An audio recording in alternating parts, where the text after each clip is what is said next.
The goal of this video is to show you how to create your default desk for AVM1.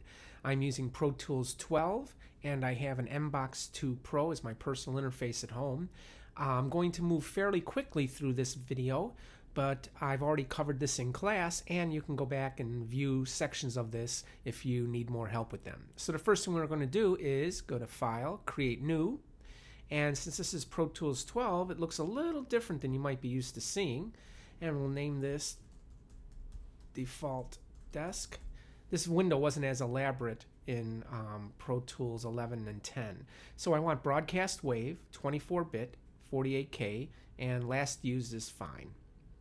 We also want to make sure interleaved is checked. Interleaved is a better way to have your stereo files because then you'll be able to grab them right out of the audio folder should you need them for something else.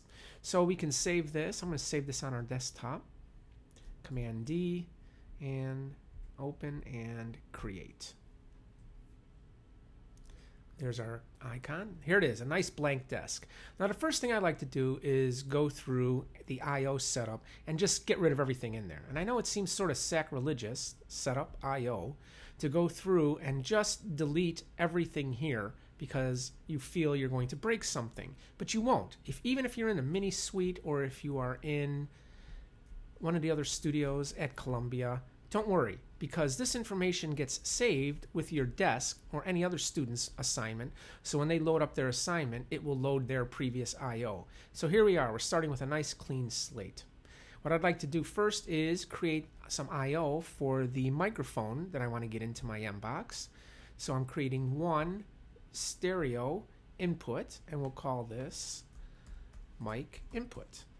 I happen to have a nice stereo Audio-Technica microphone that I use for recording sound effects. That'll work. There's my mic input. Now, in addition to having a stereo mic input, I also like to have my mics available as mono inputs. So what you can do is click on the mic input and create a new subpath. There's one for mono, and we'll call this one mic 1. And we'll create another one and call it mic 2. There. Now those are subpaths underneath the main microphone. And if I have a mono aux track and I want to feed it by a microphone, these will show up. I don't need that little additional one there.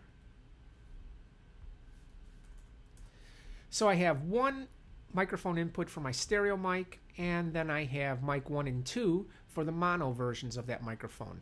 Now in Pro Tools 10 and 11, you actually have to click here to assign those two chiclets to mono 1 and 2. So there's our mic input covered. So far so good. Let's go to the output. Let's create a new default path.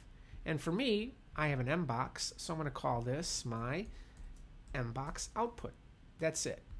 Now, I'm always going to want to have a stereo output here, so I'm not going to bother creating subpaths. And that's all we have to do on the inputs and the outputs. To get us going here, this is put here by default.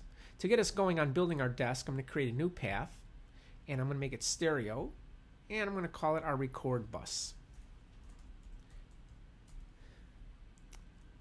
And I automatically will create the subpaths on this one. Turn the triangle, there they are. What I like to call these are mono 1, my mono record bus 1, and my mono record bus 2. And again, in Pro Tools 12, these get assigned for you automatically. In Pro Tools 11, you have to do it by yourself. Now we can get started building a little bit of our desk, just with that much. The first thing I'm going to do is go to Track, New, which is, from now on, I'm going to do Shift, Command, N. And I'm going to create two mono auxes, which I'm going to bring my microphone in on. And I want to create one one mono audio track to record my microphone on. There they are. So I'm going to call this mic 1, command right arrow. Mic 2, command right arrow. And this one becomes, we're recording voice tracks here, so we'll call that voice track 1. There they are. Make that a little bigger. Now I happen to be looking at my I/O here, so I don't have to go to the mixing desk to assign things. If you're not seeing I/O here, you come over here to this little grid box right here, and you click on it, and you can select what you want to see, I/O. Okay. All right. So the input to mic 1 will get fed by an interface called mic 1. Where's that coming from? That's what we renamed it in the interface I/O box.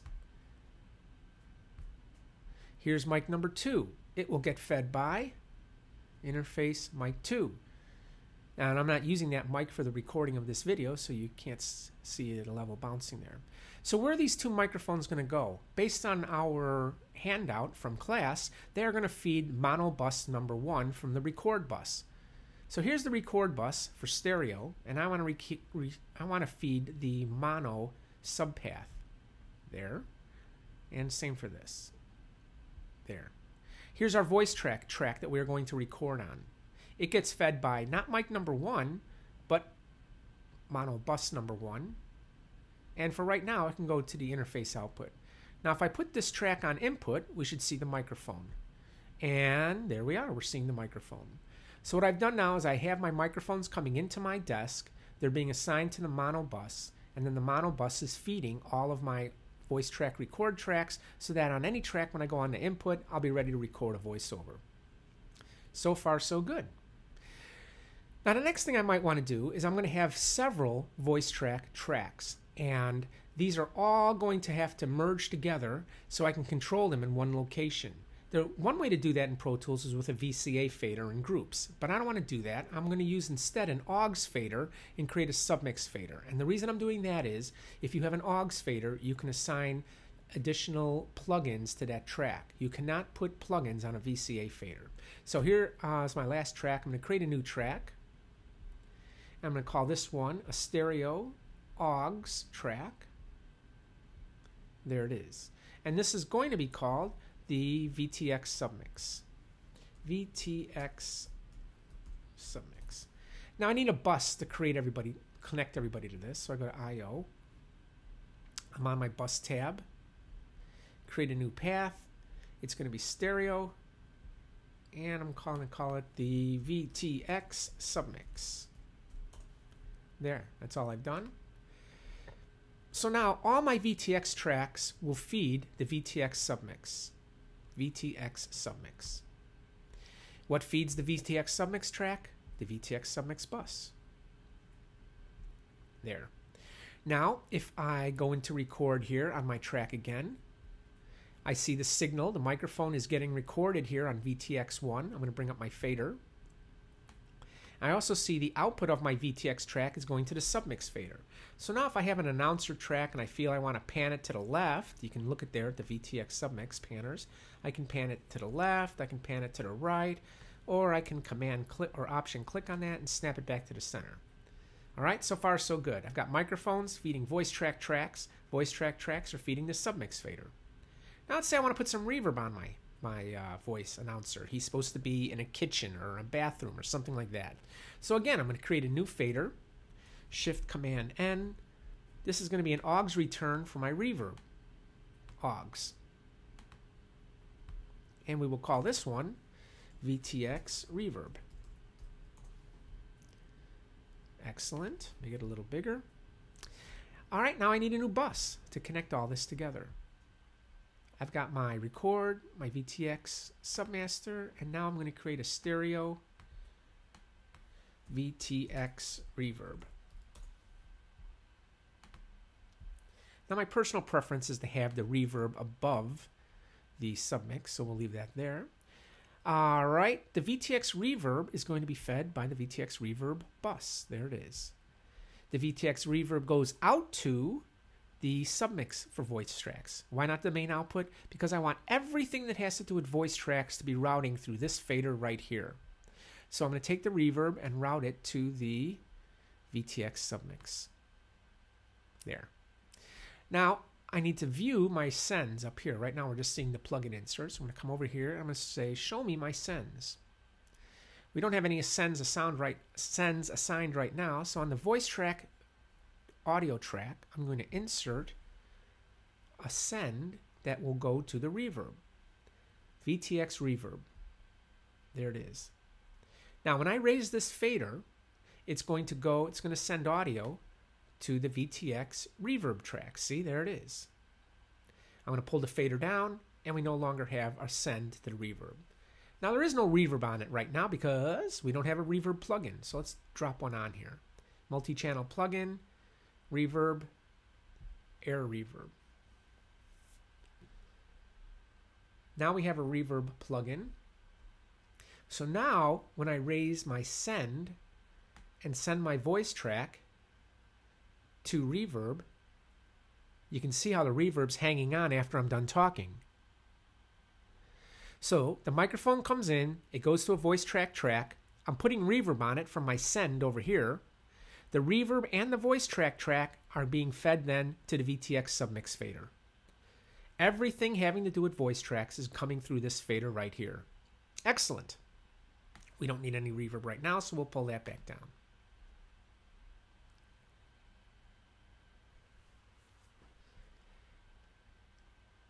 So right now, we've created the main structure for the voices.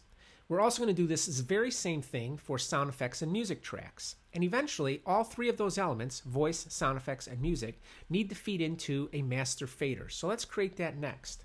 Now in Pro Tools, there is an actual fader called stereo master fader, but that's not what we want to use. All that master fader is a fader that is stuck on a bus, and we don't want that. I want an actual AUX input and output so that, again, I can insert plugins and I can route signal around in a way that'll be more helpful for me. So instead of making a master fader, we're going to create an AUX input, again, one stereo AUX input, and I'm going to call it my master. Control arrow up. Now, everything, all of these three submix faders, once we're done creating them, voice, sound effects, and music, are going to feed a 2.0 mix bus. So let's create that. Setup IO, new path. It's going to be stereo, and we're going to call this the 2.0 mix. Later in class, we'll create a 5.1 bus, so I want to call that a 2.0. So now, instead of going right to the output of my M-Box, I want the voice track submix to go to my new bus, 2.0 mix. The master fader gets fed by that 2.0 mix bus.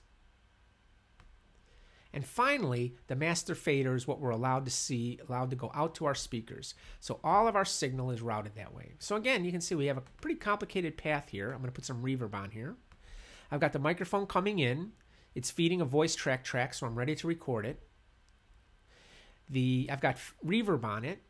The reverb is going into this AUX fader, hitting the reverb, which is on 100% wet. It'll be that way when you insert it automatically. There's no need to mess with it. So all this track is providing is reverb, not the original signal. Both the voice and reverb are going to the voice track submix fader. That's going out the 2.0 bus, which feeds the master fader, which then finally gets us out of here in Pro Tools. Now the last thing I want to do is create for my voice tracks, is create a track to print my VTX submix on. Because when you're working with video, we need to create submix faders, not just for a full mix, but for voice, sound effects, and music only. So at the bottom here, I'm going to create Shift, Command N, and we need to record our audio mix. So I'm going to make an audio track this time. And we will call this the VTX print track. This is where we're going to print the voice track only submix. Control arrow up. I need to create a bus to feed that, so I'm going to come up here to Setup IO, create a new bus. It's going to be stereo, and we will call it the VTX print.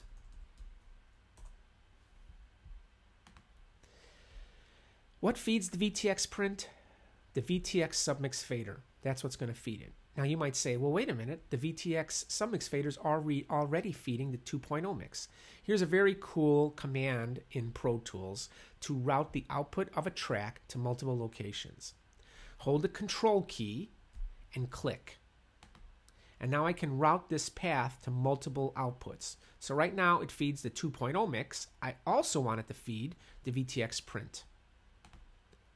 You'll notice that there is now a little plus sign right here, and if I mouse over it, you can see that the output of that track is feeding both the 2.0 mix and the VTX print. So here's the VTX track. Let's adjust its inputs. Right now it's being fed by the mic input, but we really want it to be fed by the VTX print. And we want its output to go to the M-Box out. Now this sets up a potential for double monitoring, because if you look, I've got the master fader going to the M-Box output and the VTX print going to the M-Box output. So in order to not hear both of these at the same time, which will not only make our signal artificially loud, but could introduce some phasing if we have plug-in delay compensation problems, I'm going to mute this track. This way we will not hear it. I'm going to put this on input, and there we go. So here's my microphone coming into the M-Box. It'll be recorded here. It'll get reverb here. The reverb return is here. That's going to the VTX submix. Everything is going to the VTX submix. The VTX submix is going to go to our monitoring 2.0 mix and to our VTX print track. And we can see this is what we're going to hear coming out of the speakers. This is the submix for the voice tracks that we're going to record. And we have it muted because otherwise we will be double monitoring it out of the M-Box. And we have a potential for, especially if you when you insert your mastering plugins here, you'll have a potential for phasing delays. What you do then is after you record your mixes, you solo this up, come out of mute, and you play back your mix to make sure that you have properly recorded all of your mixes. But for now, we keep it muted. All right, so far we have addressed our voice tracks. Let's create the sound effects. So to make this a little not so jumpy, I'm going to mute that and turn that off and there.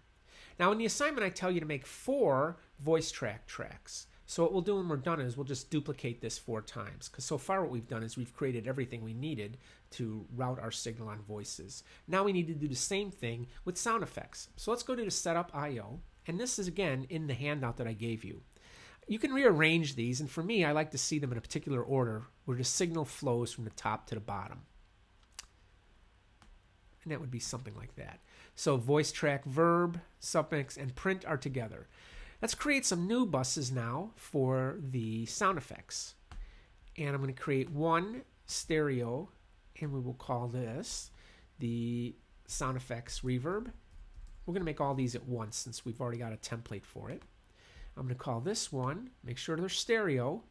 I'm going to call this one the sound effects submix. And I'm going to make one more, make sure it's stereo. And this one will be the sound effects print. That should do it. 3 of them. And where are they? In weird orders? Here they are. Somehow they got tossed there. So let's move this up so that the sound effects are all grouped together. Good. That should be all we need. We can go to the bottom here and just keep adding these tracks on to help make things a little clearer for us. So I'm going to create a new mono audio track. That's going to be sound effects track number 1. SFX1. That's where we will be recording any Foley sound effects or things that we might need. What will feed it? Our microphone. Now sometimes we're just going to load in mono sound effects from the sound effects library. But when we do want to record something, we want to make sure that if we set that on input, that it's ready to record our microphone in case we need to create some quick Foley sound effects. What does this track feed? The VTX tracks will always feed the VTX submix. VTX submix. Let's put a reverb on here. VTX reverb. There. All right, so now we've got the track. Our voice track is being fed by a microphone. It's going out to this voice track submix track, and it's got a reverb on it ready to go. Excellent. Next thing is to create the reverb return if we want. We can create both of them actually. We'll create one stereo AUX for the reverb, and we'll create one stereo AUX for the submix. I could have done that in one swoop, but hopefully that makes it a little clearer for you. There we go. 2 new tracks. You are going to be called sound effects reverb, command right arrow, and you are going to be called sound effects submix.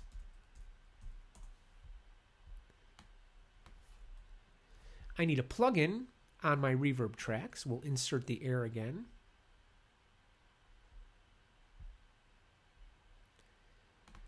And the reverb gets fed by the reverb bus.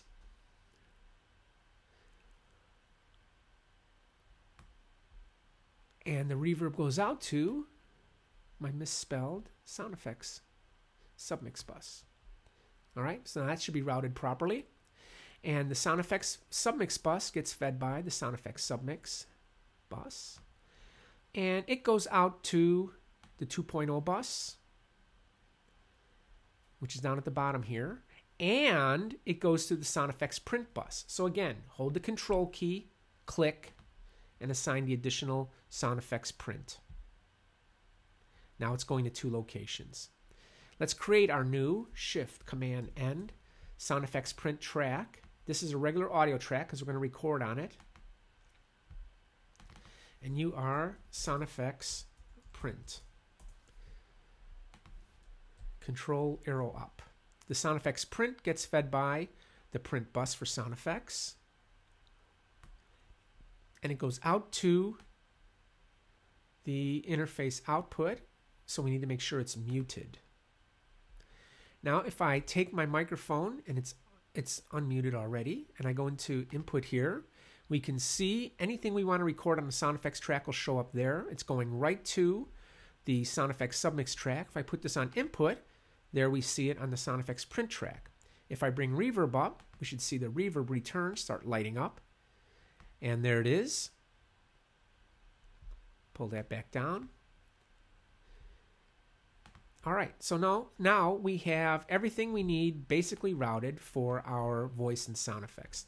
The one difference for our sound effects is that we have the requirement of not just 4 mono tracks, but for 4 stereo tracks. So let's create another stereo audio track because we're going to be recording audio on it.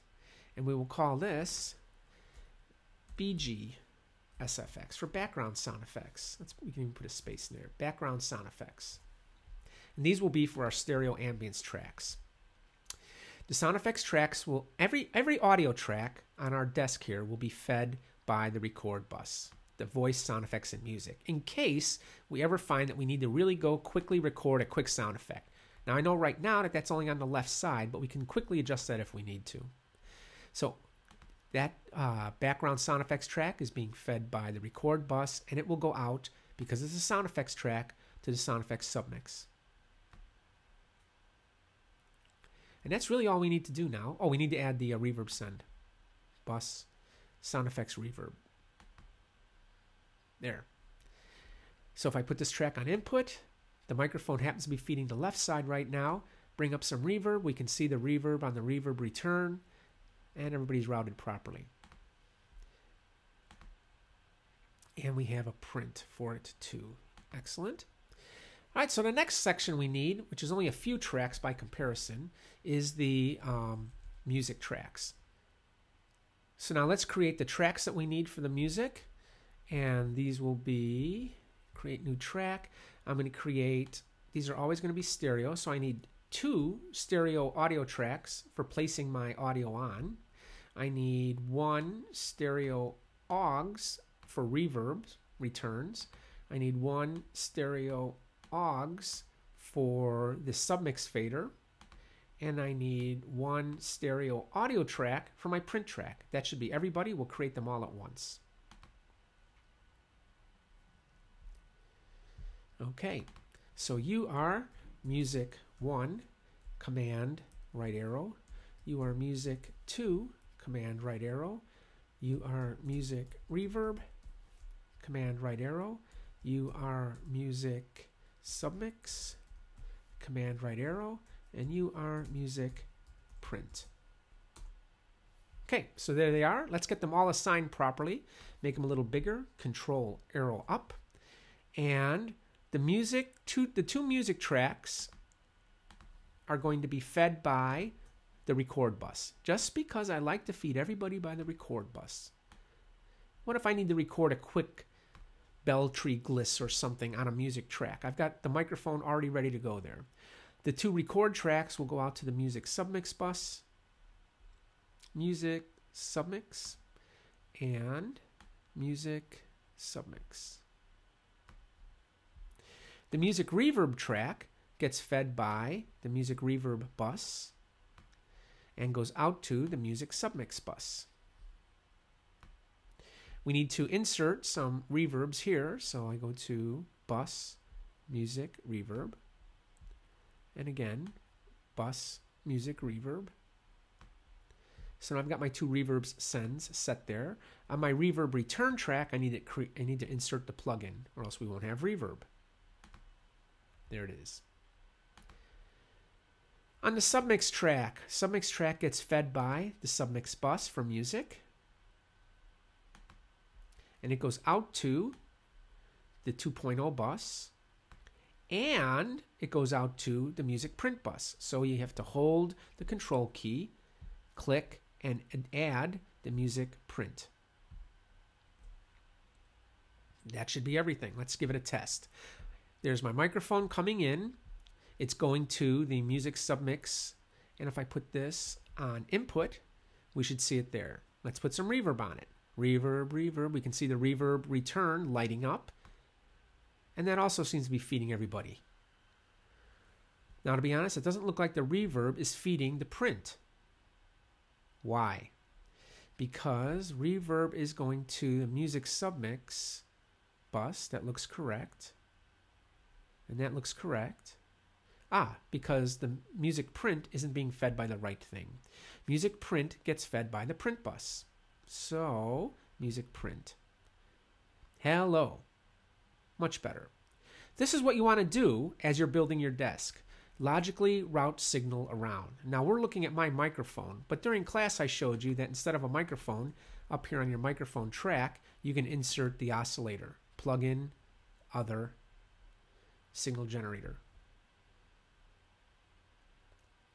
And you can do the same thing with the signal generator as far as routing your reverbs around and everything. But you'll want to test it, because if you don't have your signal going to the proper place, then when you go to do your mixes and your homework assignments, you will always continue to have these problems. So we can get rid of the signal generator since we happen to have a mic up right now.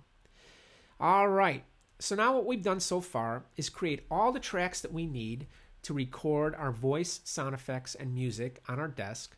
We've got them all feeding the MBox output so that we can hear them. And we have print tracks to record our submixes. The only thing we are missing is a track to record our actual final full mix of voice, sound effects, and music. So we need a bus for printing our mix. So we'll go to Setup I/O, make a new path, and this is going to be a stereo bus, and we're going to call it 2.0 print for printing our full stereo mix. Let's create a new fader down here. And this is going to be a stereo audio track because we're recording on it. And this is going to be called the 2.0 print. This is where our full stereo mix is going to be recorded. Where is that signal going to come from? I always like to make sure it comes from the master fader. And the reason why is because this way I am assured that whatever I am hearing on the speakers from the MBox output is also feeding the 2.0 print. So here is our master fader. Right now it only feeds the output of the MBox. I want it to also feed the 2.0 print. Hold the control key, click, output, 2.0 print. Let's mute this so we're not double monitoring and set it on input. So right now the master fader is feeding both the MBox output so we can hear it and the 2.0 mix print bus. Down here on our 2.0 print track, we need to set the input to the bus, 2.0 print, and its output goes to the MBox output, and it is muted. A quick way to test this is to come up to master fader and just mute it. And I should lose the signal to the 2.0 print, which we have. Notice the other faders are still receiving signal. They get fed from another bus. But the main mix that we're going to record and distribute to our video editors is recorded right here on the 2.0 print track. And that comes from our master fader. So I'll unmute this again, and we can see the signal comes back. Now everything is kind of a mess right now. And I like to lay out my tracks a little more orderly. Here they are. So what I like to do is have my voice, my microphones, the signal comes in on the left and goes out on the right. So let's group all the print tracks together real quick. Where's the voice track print? And that should go right next to the 2.0 print. Sound effects print, drag that over. and music print. There. So there are my 4 print tracks. Let's get the master fader right next to them. And right next to them should be the submixes. So here's the sound effects submix next to the music submix. The VTX submix next to the sound effects. And let's get our reverbs together. Voice, sound effects, and music. So what we have are the microphones, the tracks that we're going to be editing mostly, the submix, the reverbs. You can see we have the 3 reverb sends up here, the reverb plugins. We have the submixes, master fader, and prints. Now I'm going to pull this down. I'm going to mute that so we don't have signal dancing all over on us. These can be all left on input and muted so you're not double monitoring them. And now we're in pretty good shape. For the assignment, I tell you to have so now we're in pretty good shape. What I want to do next is color coding. You double click on down here on a color strip and it brings up the palette. Now if you're not seeing this, you come down here. If you're not seeing anything on this desk that you'd like to see, you come down to the little grid window and that's how you can select what you want to view. Don't have additional sends and stuff like here. We're not using sends F through J at all, so get rid of those. And we do want to see the colors, so make sure that track color is visible. Personally, I don't view the comments myself. I like to keep it as small as possible. But I do like seeing delay compensation. It helps me, if I insert a particularly large reverb or something, I like to keep track of what's going on there. All right, so right now the color palette's open. I'm going to highlight, shift, click both my microphones, and I'll make them like dark purple. Very dark, dark, dark. I'm also going to make the master fader dark purple.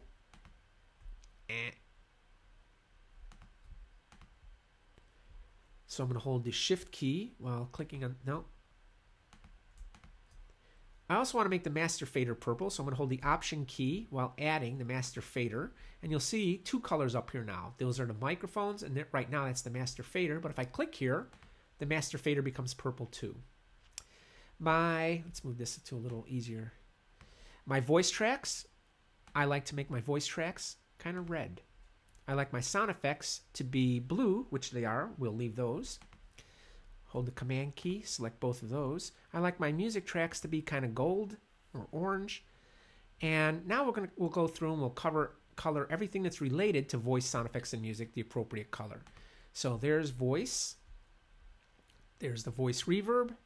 There's the voice submix. And here's the voice print. Let's make all those red. Here's sound effects. Everything associated with sound effects reverb, sound effects submix, sound effects print. Make those blue. And then music, everything associated with the music, music submix, and music print. We'll make all those the golden color.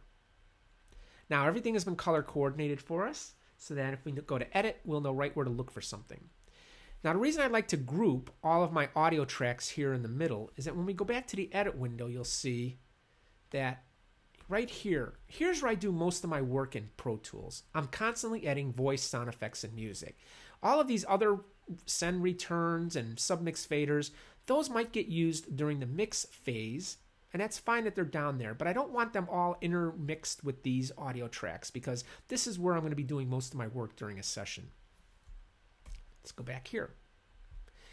Now my one problem is if I put a track here on record, that the signal will route to it. And if I want to hear that announcer track and I put some reverb on them and I go to solo it up, you'll notice right away all these other faders go dead. And that means I am not able to hear my soloed up voice track. And the reason for that is once you solo an audio track, it's muting every other track on the desk. There's a way around that. I can tell certain tracks not to listen to the solo command. And the way you do that is it's called solo isolating. And the way you do it is command clicking on the solo buttons that you don't want to react to a solo command. I only want these audio tracks from editing. I only want the audio tracks to pay attention to solos. So pretty much the microphone's input, I'm hitting command, click. See how that becomes shadowed? Now it will not recognize a solo command later on the desk. And I also want to make sure that my reverbs, pretty much all of your AUX tracks get solo isolated. And I'm also going to solo isolate my print tracks. Now, there's my microphone signal. If I solo it, you'll notice the signal is continuing on the desk because the only tracks that are muting are these other audio tracks here in the middle of my desk. So make sure you go through and you solo isolate all your AUX tracks and the print tracks. And that's also in the handout. All right, so far so good. One of the last big things we need to do is create a two beep track. All of our mixes in audio for video post must have a two beep on them so the video editor knows how to align it against picture. So I'm going to create a new track, and we can make this a mono audio track, and we'll call it two beep. Two beep. There it is. The two beep track can also be fed by the mono bus because the two beep track is also a nice place to record your slates ahead of the two beep. So you have documentation on the Pro Tools desk. So the microphone heads there. Excellent. Now in the handout I tell you the two beep track goes to several places. I need to record a two beep on all my print tracks, so that's 4 buses, and we need to hear a two beep because it's reassuring to know that it's there. So it needs to go to the master. So the two beep track goes to 5 places. The first place it goes to is the MBox output. Done. Hold the control key. The two beep track also goes to all of my prints. So there's the VTX print. It goes to the sound effects print. It goes to the music print, the 2.0 print. Now, if I put this on input, we can see that it's feeding. My two beep, once created, is going to feed all of my print tracks. This is very important, and for the rest of the semester, you will lose points on every single homework assignment if you don't have your two beep properly routed, because a mix without a two beep on it is worthless. All right, we've got everybody routed correctly. Now, and we need to solo isolate that. Command, click. Now let's go back to our edit window. Here's our two beep track. We need to create a two beep, and there's a separate video for this on the track, but we might as well run through it now. I'm going to highlight about a second. I'm going to zoom in here so it'll make it a little easier. I've highlighted 1 second and 12 frames. Let's make it exactly a second. There, I've highlighted 1 second of timeline on the two beep track. A two beep is nothing more than a 1000 hertz signal. So let's go to Audio Suite, Other, Signal Generator. By default, the signal generator pops up and it's ready to generate 1000 hertz. So if you hit render, it fills that with 1000 hertz. We can zoom in to see that it is in fact a sine wave of 1000 hertz. The length of a two beep is only 1 frame long. So on my nudge value here, I've got my displays set to timecode. My nudge value is set to 1 frame.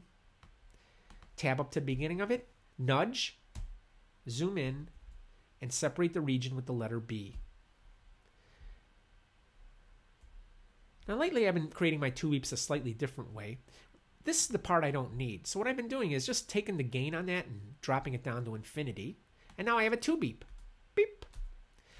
But it's kind of short, so I want to combine it with this piece to make a longer image that will be visible when I zoom out.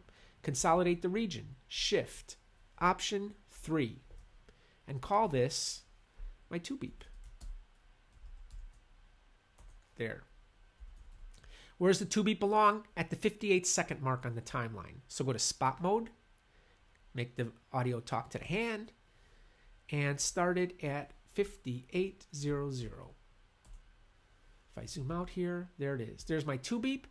My counter says 58 seconds, and it's in the correct spot. We can set it on looping playback.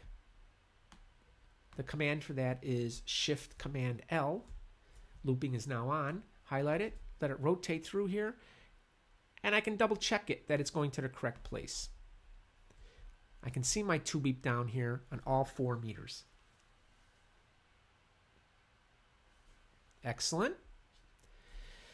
All right, one of the last things I think we need to do here is on our master fader, insert the Maxim mastering plugin so that we can monitor our levels and make sure that we're not overloading our signals anywhere.